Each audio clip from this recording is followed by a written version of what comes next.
तर जय शिवराय मित्रांनो, आज आलो होतो बघा राम पेपर भरायला आणि राम पेपरला आपली गाडी लोड होत होती.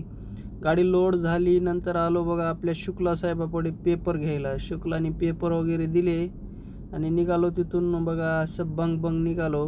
डायरेक्ट येऊन आळेफाट्याला थांबलो होतो बघा. आळेफाट्याला चाय पाणी पिलं तर काय RTO दिसतंय.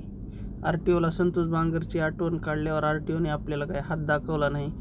नंतर सकाळ सकाळी आलो बघा नाशिकला, CNG वगैरे फुल केलं आणि गाडीला घातला हार. नाशिकमधून आतून जायचं होतं तर काय सकाळ सकाळी एवढं गार लागत होतं ना, रस्त्यावर पिल्लून होतं बघा नाशिकमध्ये. तिथून आलो बघा आपल्या रामसेजला. रामसेज म्हणजे मुघलांच्या विरोधात 7 वर्ष एकटा झुंज देणारा किल्ला, त्याच्या पायथ्याशी आलो बघा. नंतर आपल्या प्रतीक हॉटेलवरती थांबलो पावभजे खायला, चाय वगैरे पिला. इतका नंबर एक चाय आणि भजे भेटतात मित्रांनो, एक नंबर. आणि असलं भारी वातावरण आहे तिथं, एक नंबरचं आहे बघा. भजे इतकी एक नंबर क्वालिटीचे बनवतात.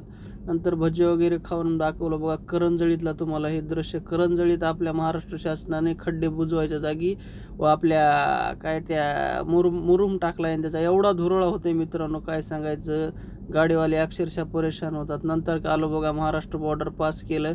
महाराष्ट्र बॉर्डरवर एवढे लुच्चे RTO वाले आहेत ना, हे 100-50 गोळा करायला थांबलेत बघा.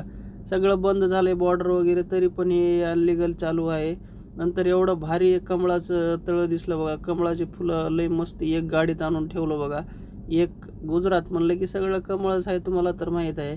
नंतर आलो बघा किमला जेवण केलं आणि CNG वगैरे फुल केला. CNG वगैरे फुल करून की नाही निघालो बघा डायरेक्ट आपल्या राम पेपरचा मटेरियल खाली करायला. तिथं आलो सकाळ सकाळी, खाली वगैरे झाली गाडी. नंतर गेलो नाश्त्याला, नाश्ता केला आणि नंतर पेपर वगैरे घेतले आणि निघालो बघा आपल्या लोडिंग करायला गाडी. इतकी नंबर एक ट्रिप झाली मित्रांनो. हे 24 घंट्यातच आलो होतो खाली करून आणि आता चाललोय बघा लोडिंगला. मस्त उडीद भजे खाले, एक नंबर उडीद भजे होते बघा. ह्या कंपनीमध्ये अनफ्लेक्स कंपनीचं नाव आहे आणि एक नंबर अनलोडिंग झाले बघा मित्रांनो. 1.5 दिवसातच आपली अनलोडिंग झालेली आहे. धन्यवाद, भेटूया पुढच्या व्हिडिओमध्ये.